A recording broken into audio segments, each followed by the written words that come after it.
vamos a comenzar a ver lo que es el multímetro digital. El multímetro digital consta de 4 partes esenciales. La pantalla digital, en donde podremos ver el valor de la medición que estamos haciendo. El selector de operaciones. Este selector nos va a permitir seleccionar entre las diferentes funciones que tiene el multímetro. Las funciones que tiene el multímetro en este caso serían voltaje de corriente alterna, voltaje de corriente directa, amperaje, en este caso de corriente directa, y ohmios, que sirve para medir la resistencia. Y por último, los bornes de conexión. En estos bornes de conexión se colocarán las puntas de medición. Por lo regular, las puntas de medición, una es de color rojo, que indica el positivo, y una de color negro, que indica el negativo o el común. Comenzaremos haciendo una pequeña medición de esta resistencia. Para empezar, debemos seleccionar la operación o la función que vamos a realizar. En este caso sería resistencia. El siguiente paso sería conectar las puntas de medición y como vemos nos da 0.020 kilo ohms. En este caso seleccionamos un rango mayor al que estamos midiendo. Si bajamos el rango, ya vemos que nos da 20 ohms.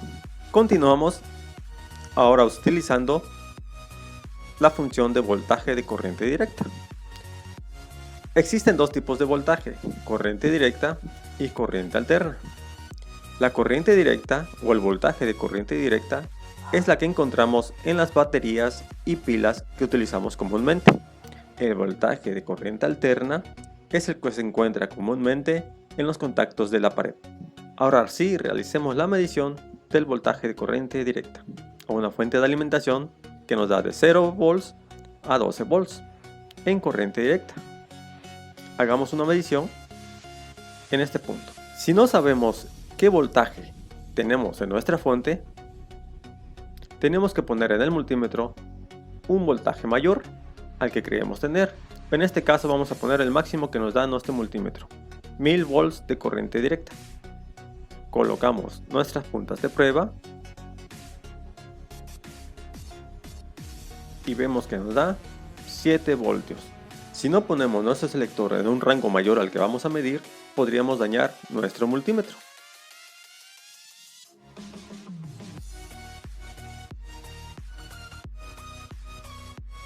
Ahora vamos a realizar otra prueba.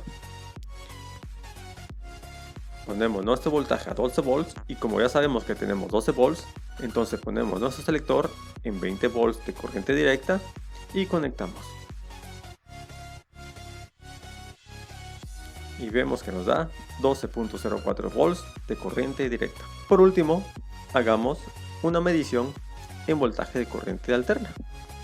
De igual forma, si no sabemos qué voltaje hay en nuestro contacto, tendremos que poner el selector en el voltaje máximo que nos da nuestro multímetro. Conectamos y vemos que nos da 120 volts de corriente alterna. De igual forma, tenemos que tener precaución y observar bien qué es lo que vamos a medir. Si ponemos el voltaje en corriente directa y medimos corriente alterna, nuestro multímetro se puede dañar. Esto es todo por hoy. Nos vemos en la próxima clase.